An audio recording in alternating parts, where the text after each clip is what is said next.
logo encerrar.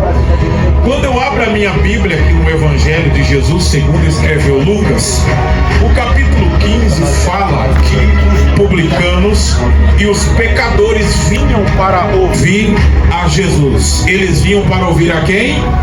Eles vinham para ouvir a quem? Diga para quem está do seu lado, está disposto a ouvir? Fala, se não estiver disposto a ouvir, Deus vai fazer um milagre na tua vida hoje. A Bíblia diz no versículo 1 do capítulo 15 que os publicanos e pecadores vinham para ouvir a Jesus. O maior milagre acontece não é pela boca, não é pelos olhos, é pela audição, é pela sua audição, porque a Bíblia diz que a fé vem pelo ouvir e ouvir a palavra de Deus. No dia de Pentecoste, a Bíblia diz que todos os discípulos receberam o que nós chamamos de grossolália. Diga comigo, grossolália. Diga mais forte, grossolália. Olha para o irmão do teu lado e diga para ele, grossolália. Se você não conseguir falar grossolália 3 vezes, está batizado com o Espírito Santo. No dia de Pentecoste, os discípulos receberam a grossolália. O que é grossolália? É o batismo do Espírito Santo, é as línguas estranhas. Grosso é língua, lália é estranhas. Então, quando os discípulos receberam o poder do Espírito Santo, eles falaram em línguas estranhas, em línguas inteligíveis. Mas a Bíblia diz que quando eles saem do cenáculo, estavam de nações reunidas dentro de Jerusalém. E todo mundo começou a olhar para os discípulos e falaram, eles estão bêbados e nós estamos ouvindo eles na nossa língua materna. O milagre não foi os discípulos receber a grossolália, o milagre foi os estrangeiros ouvir na sua língua. Nessa noite eu quero orar para que Deus não faça um milagre na sua visão, não faça um milagre na sua boca, mas faça um milagre na tua audição, para que você saia daqui entendendo as maravilhas de Deus na sua vida. E o texto diz que os publicanos e os pecadores vieram para ouvir a Jesus, porque Jesus não pregava sem graça, Jesus não pregava sem autoridade, Jesus pregava com ousadia, e os pecadores e publicanos vieram para ouvir Jesus. E a Bíblia diz que Jesus tem que se lidar com 2 grupos que viviam de o perseguir, que está no versículo 2, que eram os fariseus e os escribas. Eles murmuravam, porque Jesus recebia os publicanos, recebia os pecadores, porque Jesus não fazia distinção, Jesus não tratava ninguém com preconceito. Todos que vinham até ele, ele recebia. Muita gente não fica feliz quando vem um pecador, quando vem um bandido, quando vem uma mulher leviana.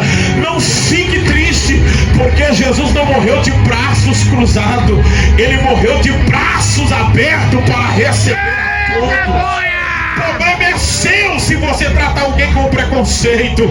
Jesus não trata, ele recebe a todos, recebe a todos na presença dele. A Bíblia Sagrada diz que quando Jesus vê que os fariseus e os escribas estão murmurando contra Jesus, Jesus não entra, como se diz a expressão coloquial, pastor Alessandro, Jesus não entra na mesma vibe deles. Jesus propõe 3 parábolas. Há quem diga que parábola não é, na verdade não são 3 parábolas, é uma parábola com 3 verdades. Eu não sei qual é a vertente que você crê, aquela que defende 3 parábolas ou aquela que defende uma parábola. O que eu creio nessa noite é que você vai ser edificado pela palavra de Deus. A Bíblia diz que Jesus propõe 3 parábolas. A primeira parábola é da ovelha perdida. A Bíblia diz que um homem tinha 100 ovelhas e, percebendo que uma se ausentou, deixa as 99 e vai em busca da que se perdeu, porque na presença de Deus não está completo se faltar uma.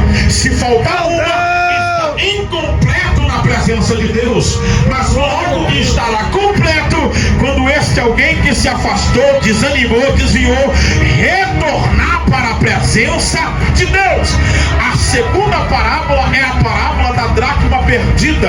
A Bíblia diz que a mulher perde a dracma dentro de casa, acende a candeia, varre diligentemente, varre a casa, procura observando cada canto da casa, e quando ela encontra, ela não fica feliz, ela corre para seus vizinhos para que eles pudessem se alegrar com ela. E aqui eu aprendo uma verdade, porque para chorar com você, você vai encontrar muitos; para estar triste com você, você vai encontrar muitos; para orar com você, você vai até encontrar muitos, mas para se alegrar na tua vitória é poucos. Porque o que tem muita gente, irmão, no nosso meio, que é invejoso, orgulhoso e não quer compartilhar a sua alegria e a sua vitória.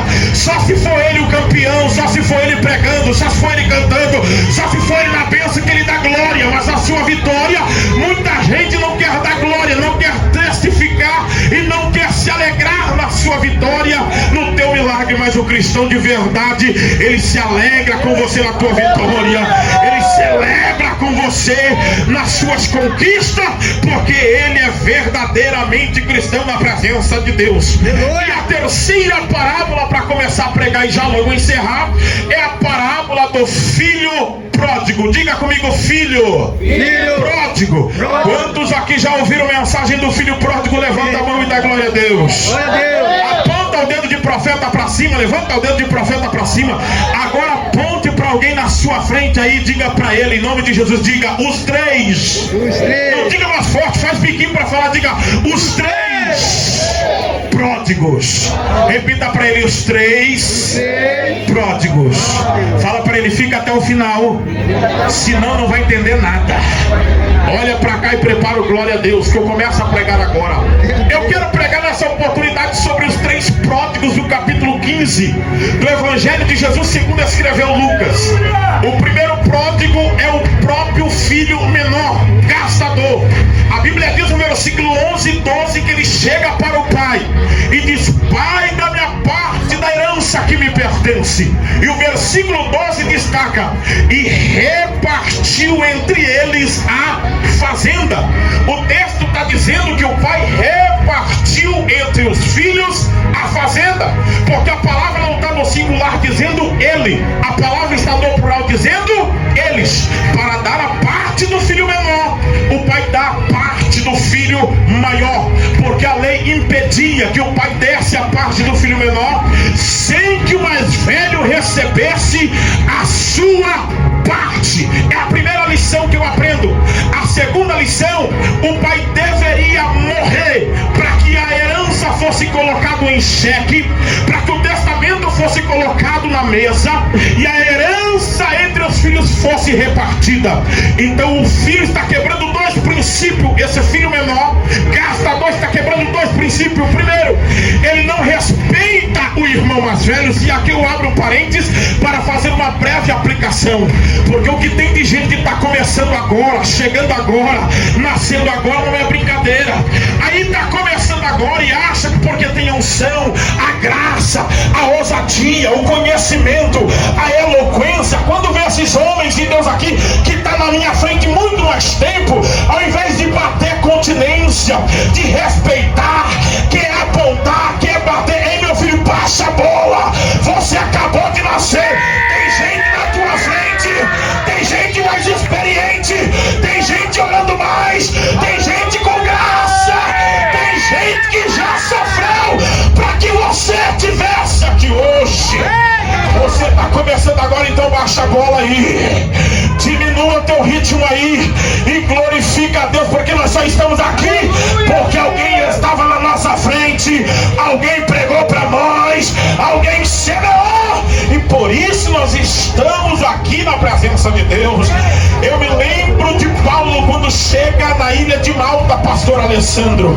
Quando ele chega na ilha de Malta, pastor Pedro, ele contempla os bárbaros recebem ele, todos aqueles que conseguiram sobreviver do naufrágio.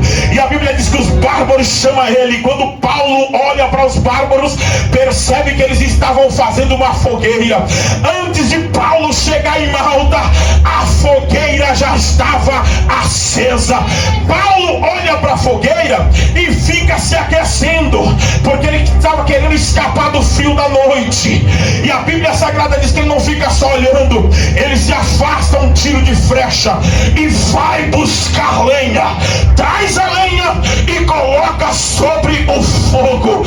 E aqui eu aprendo uma outra lição, porque no nosso meio há duas classes de pessoa: aqueles que vêm só para se aquecer com fogo e aqueles que vêm para ajudar a fazer o fogo, a manter o fogo da presença de Deus.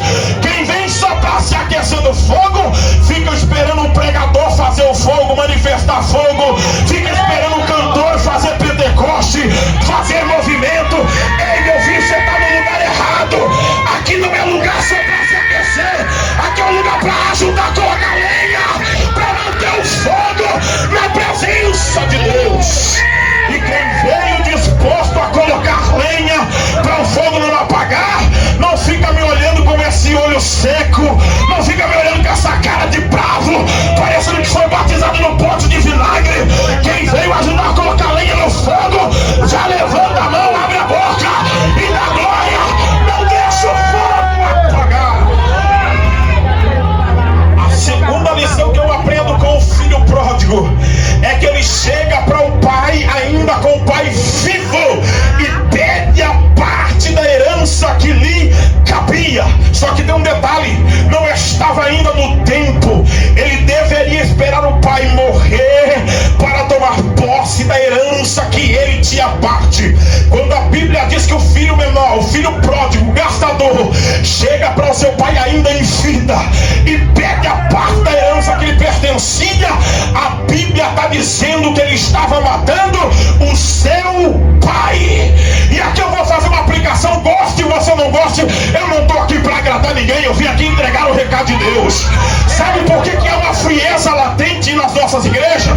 Sabe por que numa igreja tem fogo, na outra não tem nada? Numa pode barulho, na outra não pode. Numa pode conhecimento, na outra não pode. Numa pode fogo, na outra não pode. E pasme, tem igreja por aí que no final já não pode chamar cantor para cantar, porque o pastor teve revelação que não pode chamar cantor, porque se ele cantar, todo mundo esquece da mensagem.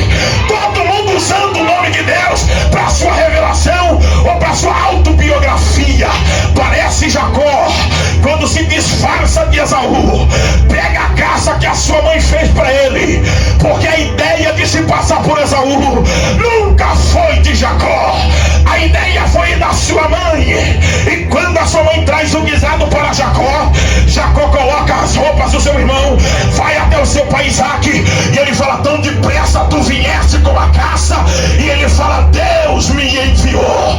Muita gente usando o nome de Deus sem Deus ter mandado, muita gente dizendo, falando que teve revelação quando Deus não revelou nada. Abaixa a bola, vai orar e deixa Deus falar na hora que ele quer.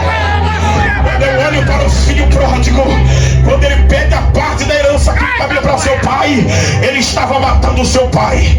É aqui que está a explicação porque uma frieza geral no nosso meio. Não é que o pregador não tem unção. Você acha que eu não orei?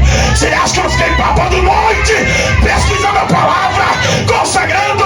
Mas não é o pregador que está sem unção, não é o cantor que está sem graça. É muita gente aí que já matou o pai da tua vida e fica tentando responsabilidade, jogar responsabilidade.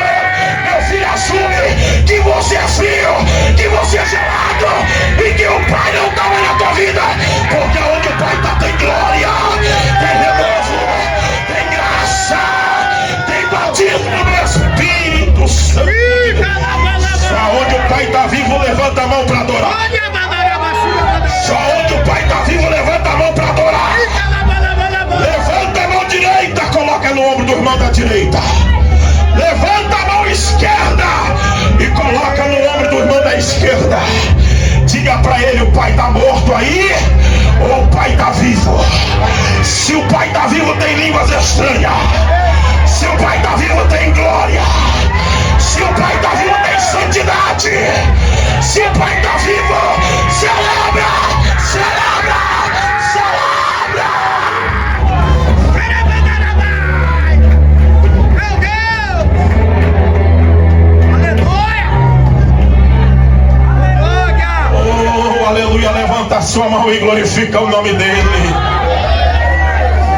Glorifica o nome dele, exalte ele. Não deixa o Pai morrer na tua vida. Oh, glória a Deus! Não deixe que nenhuma atitude da sua vida mate o Pai da tua vida. Não deixe o Pai morrer. Não venha querer terceirizar a sua responsabilidade. Se o Pai morrer na tua vida, não é problema meu, é problema seu. Porque Deus não morre. Deus não morre.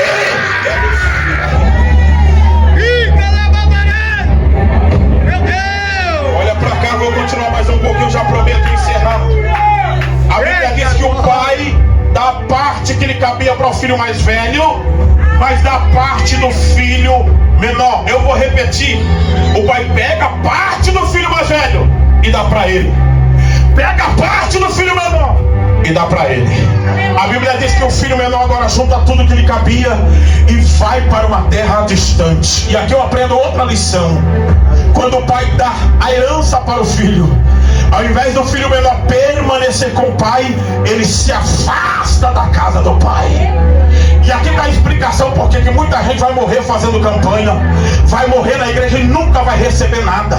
Porque Deus sabe que no dia que te dá, você desvia, você afasta, você vira as costas, você gospe no sangue que ele derramou na cruz do Calvário. E não venha falar que eu estou inventando, não, porque tem gente que é desse jeito. Ora tá na igreja, ora tá no mundo. Parece o corvo da arca de Noé. Noé solta o corvo, a arca ia o corvo ia para fora e voltava para a arca. Ia para fora e voltava para a arca. Por quê? Porque corvo é ave, é arbusto, ela gosta de algo podre. Quando ela saía da arca, ela estava vendo o corpo em decomposição, estava vendo carniça, ela comia tudo e depois voltava para a arca. O que é a arca? A arca representa a igreja, representa Jesus Cristo. É gente que quer estar lá fora, mas que quer estar aqui dentro. É gente que quer estar aqui dentro, mas que quer estar lá fora. Decida, meu filho, não dá para ficar nos dois lugares, não dá para servir a dois senhores. Escolha essa noite.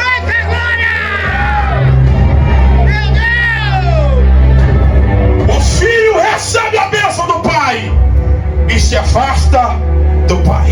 Meu Deus! Ele está numa terra distante, gasta com as meretrizes, com seus amigos. Acaba seu dinheiro, acaba a sua fazenda. E a Bíblia diz que veio uma grande fome sobre aquele país. E ele desesperadamente vai procurar trabalho. Encontra um cidadão daquele país que oferece um trabalho de cuida de porcos. E entenda, depois de um tapa na face de um judeu, cuidar de porcos estava dentro daqueles trabalhos mais humilhantes. Porque cuidar de porcos era humilhação para o judeu. Porque os porcos estavam dentro daqueles animais que eram considerados impuros. Então quando a Bíblia diz que o filho menor vai trabalhar cuidando de porcos, a Bíblia está dizendo que ele vai enfrentar o mais baixo nível da sua vida. Ele vai enfrentar o declínio. Mas ele não enfrenta isso por acaso, porque é lá na lama, na dificuldade, no declínio, que ele vai se lembrar do pai. Existem crises que não é para te matar, que não é para te sepultar, é só para fazer você lembrar do pai. Por que, pregador? Porque tem gente que na bênção não vai lembrar do pai, com o carro não vai lembrar do pai, com a casa não vai lembrar do pai, com o trabalho não vai lembrar do pai, mas na crise vai lembrar, na dificuldade vai lembrar, na prova vai lembrar. É Deus te fazendo lembrar dele. Lembra do pai. A Bíblia diz que o filho se lembra do pai. O hipocampo do cérebro do filho pródigo. O hipocampo é a parte do cérebro aonde habita as memórias. E o hipocampo do filho pródigo gastador é ativada. E o versículo 18 do capítulo 15 diz que a primeira coisa que ele se lembra, primeiro ele tem atitude, ele diz: levantar-me-ei, irei ter com meu pai, direi: pai, pequei contra o céu e contra ti, e já não sou digno de ser chamado teu filho. A primeira coisa que o filho pródigo, chamado gastador, se lembra não é da casa do pai, ele se lembra do pai, porque ele diz: levantar-me-ei, irei ter com o meu pai. Antes da casa, ele está lembrando do pai. Porque tem gente que serve a casa, mas não tem relacionamento relacionamento com o dono da casa. Tem gente que trabalha na casa, mas não tem comunhão com o dono da casa. Tem gente que serve a igreja, mas não tem intimidade com o dono da igreja. Antes de você trabalhar, te ofertar, Deus quer que você tenha amizade com Ele, intimidade com Ele, graça com Ele, mas vai ligado nele. A Bíblia Sagrada diz que o filho se lembra do pai, depois ele se lembra da casa, porque desprezar a casa é desprezar também o pai. O desprezar a casa é desprezar o pai. Muita gente arruma desculpa, fala: não vou trabalhar na igreja porque eu estou trabalhando para homem, não vou fazer nada porque eu estou fazendo para o pastor. Ei, acima do pastor tem um dono nessa igreja, tem um mestre nessa igreja. Quando você limpa o banco, oferta na igreja, você não está fazendo para o homem, você está servindo a Deus, você está servindo a igreja de Deus. Mas tem um detalhe que muita gente despercebeu: o que nos faz se ausentar ou encolher as nossas mãos e negar a nossa mão de obra para Deus. O que, pregador? A Bíblia diz que quando Jesus entra em Cafarnaum, ele vai na casa de Pedro. Quando chega na casa de Pedro, a sogra de Pedro estava com febre.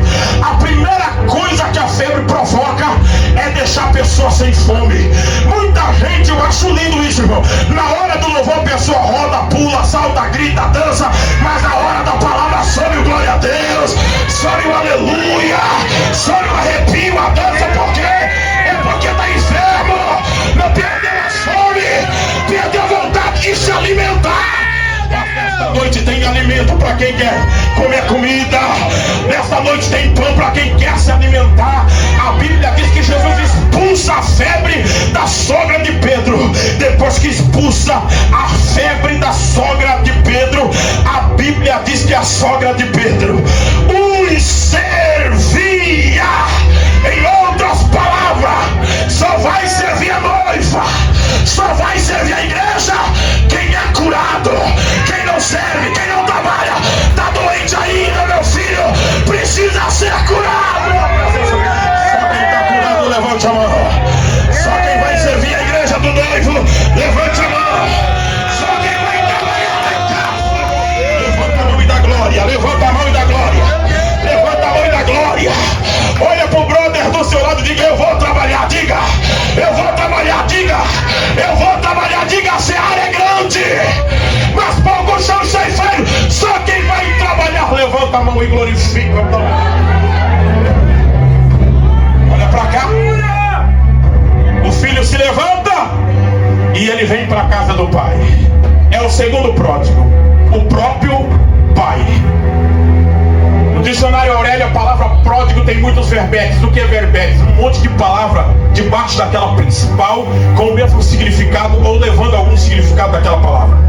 Então, o segundo pródigo que eu encontro no capítulo 15 do Evangelho de Jesus, segundo escreveu Lucas, é o próprio pai, excessivamente generoso. Se esse filho fosse o nosso filho, fosse o filho da senhora, fosse o seu filho, senhor, com certeza nós ia disciplinar, nós íamos colocar ele de castigo, mas o pai não. O pai estende a mão para ele e recebe ele. Por isso, no primeiro texto que eu li, a Bíblia diz que o pai corre, abraça e beija ele em sinal de reconciliação. Ei, enquanto tem muita gente falando: não, esse aqui tem que ser excluído, esse aqui tem que ser disciplinado, o pai só está estendendo a mão e falando: eu te perdoo, eu te recebo de volta. O que é isso, pregador? Isso é graça, isso é misericórdia. Só sabe da misericórdia quem um dia precisou dela.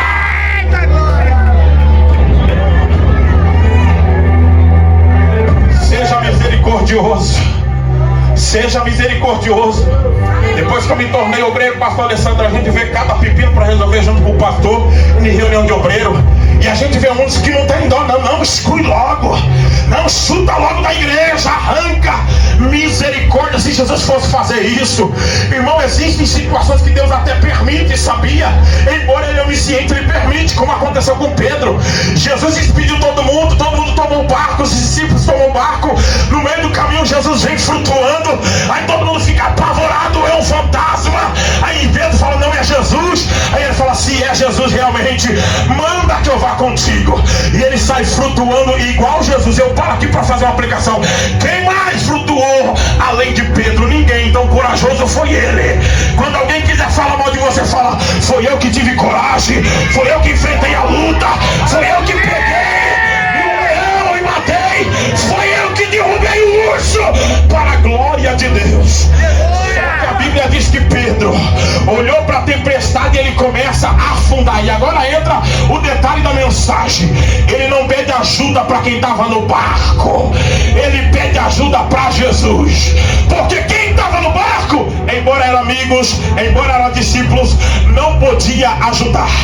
Ele se afundou na presença daquele que pode ajudar, Jesus Cristo de Nazaré. Jesus pega ele pela mão. Isso aqui ninguém prega.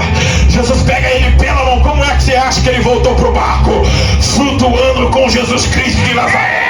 Você pode ter afundado no meio do caminho, mas vai chegar no barco flutuando, vai chegar vitorioso, vai chegar. Levanta a mão e dá glória. Levanta a mão e dá glória, porque você vai flutuar diante desse problema. Você vai caminhar diante dessa dificuldade. Meu Deus! Olha pra cá. O pai abraça o filho. O filho fala: pai, tenho algo para te dizer. O pai fala: fala, filho. E ele fala: pequei contra o céu e contra ti. Quando o filho vai dizer: faze-me como um dos teus jornaleiros, o pai corta. O pai não deixa o filho se colocar como servo. O pai aponta para seus serviçais e diz: trazei o anel, trazei a sandália, trazei a veste, matai o bezerro cevado, porque aquele que estava morto reviveu, aquele que estava perdido, ele foi achado. Levanta o dedo de profeta para cima, o dedo de profeta. Cutuca o ombro do irmão que está do teu lado e fala para ele: preste atenção. Fala para ele: prepara o glória. Fala para ele: se não der glória agora, eu vou chutar sua canela. Olha para cá e prepara o glória a Deus. Quando a Bíblia diz que o filho volta, o pai manda trazer o anel, o pai manda trazer a sandália, o pai manda trazer a veste. A Bíblia está dizendo que esse filho foi para o mundo muito tempo, ficou e depois retornou. Ele foi para o mundo, mas quando ele voltou, o anel ainda cabia, a veste ainda servia, a sandália ainda servia. Por quê? Porque ele foi no mundo e não cresceu. Porque lugar de crescer não é no mundo, lugar de crescer é na presença de Deus.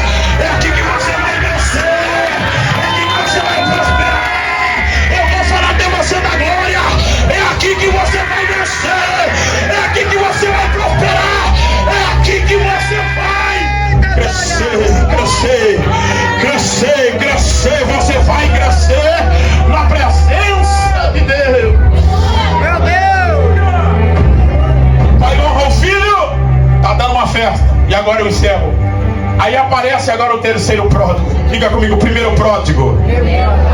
O filho menor gasta doce. Diga comigo: segundo pródigo. Segundo pródigo. O pai excessivamente generoso. Terceiro pródigo. Diga comigo: terceiro. O terceiro pródigo é o irmão mais velho, extravagante, estranho. Ele vem do campo, ouve as danças, ouve as músicas, chama o servo do seu pai e diz: o que está acontecendo aí? E o servo do pai diz: teu pai recebeu teu irmão são com saúde, por isso matou o bezerro cevado e por isso está fazendo uma festa. Isso aqui é lamentável, irmãos, porque eu conheço uma galerinha por aí que sabe da Netflix Free, sabe da novela das 8. Não vim aqui para doutrinar, mas a mensagem pede isso. Sabe todos os nomes de filme, sabe nome de ator, sabe tudo do tigrinho, mas não sabe nada da casa do pai, não sabe nada do reino. Aí não consegue expulsar demônio, não consegue expulsar nada, porque tem tempo para o diabo, mas não tem tempo para Deus. Hoje Deus quer que você use o tempo para Ele. Sopra! Ui, caramba! Meu Deus! Olha pra cá! Meu Deus! Eu falei no início da mensagem que eu nunca vi o pastor Alessandro pregar a verdade. De coração digo, tá pregando muito mesmo. Agora você acha que isso foi do dia para a noite? Quantos dias lá chorando, orando, lendo em cima da Bíblia, consagrando pedidos para Deus mostrar, revelar, pesquisando, irmão. Pregador não é só vir aqui abrir a boca, não. Tem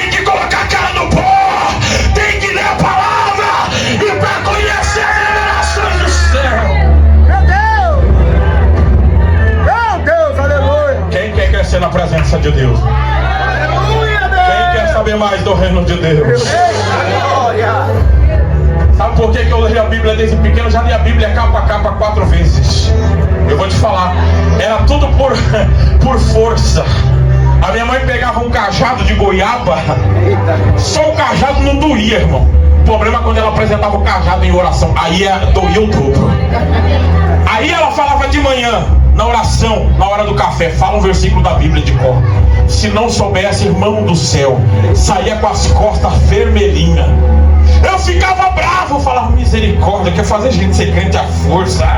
Eu não quero não vou na igreja só porque eles vão.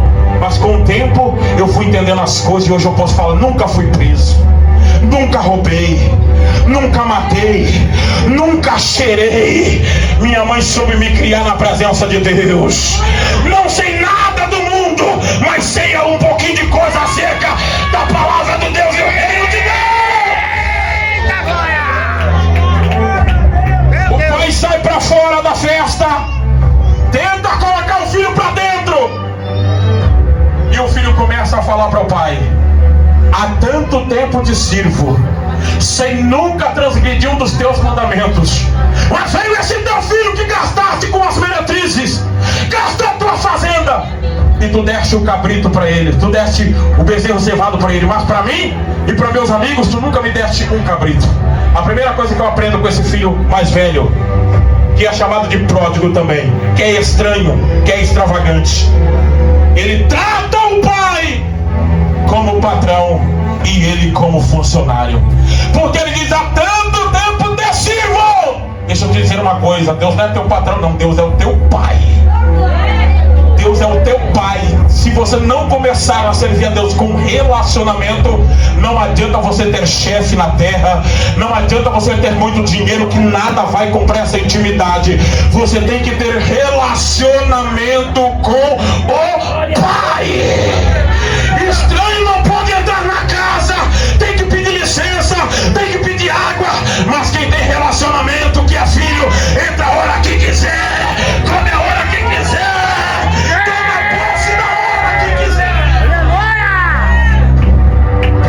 tenta colocar o filho para dentro, mas o filho mostra que era estranho. Olha para o irmão da tua direita aí, olha para o irmão da tua esquerda aí, fala para ele: você é filho ou você é estranho? Se é filho, ainda tem glória. Se é estranho, está preocupado em ir embora. Vai embora, meu filho. Só fica aqui os filhos que têm relacionamento com o pai. Só quem tem relacionamento com o pai, que não trata o pai indiferente. Levanta a mão e adore o Senhor, porque eu já vou terminar. Segure a tua mão direita levantada, por favor, fechado os seus olhos. Segure a tua mão levantada agora. Segure ela fechada. Só você que não é estranho. É aqui que está a aplicação final, irmão. Numa festa como essa tem muita gente estranha. Gente que o pai não conhece, que não conhece o pai. Mas quem o pai conhece, quem conhece o pai, está adorando, está agradecendo, está jubilando, está celebrando na presença dele. Só você que tem relacionamento com o pai, seja tocado agora. Recebe o renovo, recebe a cura, recebe o teu milagre agora. Veja o milagre acontecendo. Eu vou deixar você adorar por 1 minuto. Levanta a tua mão direita e glorifica ele. Levanta a tua mão e glorifica ele. Eu já vou terminar. Levanta a sua mão e glorifica ele. O Ender corre aqui para preparar o louvor, meu filho. Levanta a sua mão e adore a ele, crente. Só você que não é estranho, glorifica ele. Eu vou deixar por 1 segundo você dar glória. Só vai dando glória. Só vai dando glória. Só quem não é estranho do pai. Só quem não é estranho do pai. Meu Deus. Aleluia, aleluia. Aleluia, aleluia. Estranho não adora. Estranho não participa. Estranho não tem comunhão com ninguém. Não tem amizade. É cara fechada. Não se envolve em comunidade. Não fala com ninguém. Mas o pai hoje é teu amigo. O pai está na casa. O pai está na casa. Aleluia. De pé comigo, dando glória a Deus. quem tem glória a Deus, dá glória a Deus ainda aí. Só quem tem glória a Deus ainda dá aleluia. No 3, solte o louvor dele. No 3. Olha pra cá. Glória a Deus, aleluia. Como o filho começou a reclamar de barriga cheia, o pai tenta agora colocar ele para dentro da festa. Porque embora o pai estava dando a festa para o filho menor, havia espaço para o filho maior. Está entendendo, companheiros? Eu defendi vocês no início da mensagem, agora eu vou me defender. Quando o mais novo estiver sendo festejado, tiver honra para ele, não significa que a gente é melhor, não. Significa que tem vaga para quem é mais velho também. A minha festa, a sua festa não é para nos dividir, não é para causar inveja, é para nos unir.